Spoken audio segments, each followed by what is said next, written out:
భారత్లో పెరుగుతున్న నిద్రలేమి సమస్యపై ప్రజల్లో అవగాహన కల్పించేందుకు వేక్ఫిట్ సంస్థ ప్రతి ఏటా స్లీప్ పోటీలు నిర్వహిస్తుంది. ఈ క్రమంలో స్లీప్ ఇంటర్న్షిప్ 4వ సీజన్లో పూజ అనే అమ్మాయి విజేతగా నిలిచి 9 లక్షల నగదు బహుమతిని సొంతం చేసుకుంది. యూపీఎస్సీ పరీక్షలకు సిద్ధమవుతున్న పూజా మాధవ్ ప్రముఖ మ్యాట్రెస్ సంస్థ వేక్ఫిట్ నిర్వహిస్తున్న కార్యక్రమంలో పాల్గొంది. ప్రతి ఏటా ఈ సంస్థ నిర్వహించే ఈ పోటీలకు దేశవ్యాప్తంగా లక్షలకు పైగా దరఖాస్తులు వస్తుంటాయి. ఈ ఏడాది వచ్చిన దరఖాస్తులకు 15 మందిని ఫైనలిస్టులుగా ఎంపిక చేశారు. వీరందరికీ 60 రోజుల పాటు 9 గంటలు తప్పనిసరిగా నిద్రపోవాలనే టాస్క్ ఇచ్చారు. వీరి నిద్ర నాణ్యతను కాంటాక్ట్ లెన్స్ స్లీప్ ట్రాకర్ల ద్వారా పర్యవేక్షించారు.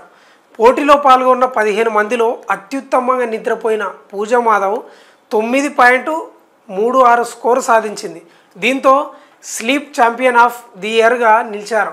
ఈ పోటీలో కళ్ళు మూసుకొని బెడ్ సర్దడం, అల్లారం క్లాక్లను వెతకడం వంటి ఫన్నీ టాస్కులు నిర్వహించారు. విజేతగా నిలవడంపై పూజ స్పందిస్తూ నిద్ర అనేది కేవలం విశ్రాంతి కోసం కాదని శరీరం తన శక్తిని తిరిగి పుంజుకోవడానికి చాలా అవసరమన్నారు. ప్రస్తుతం 5వ సీజన్కు కూడా దరఖాస్తులు స్వీకరిస్తున్నట్లు సంస్థ ప్రకటించింది.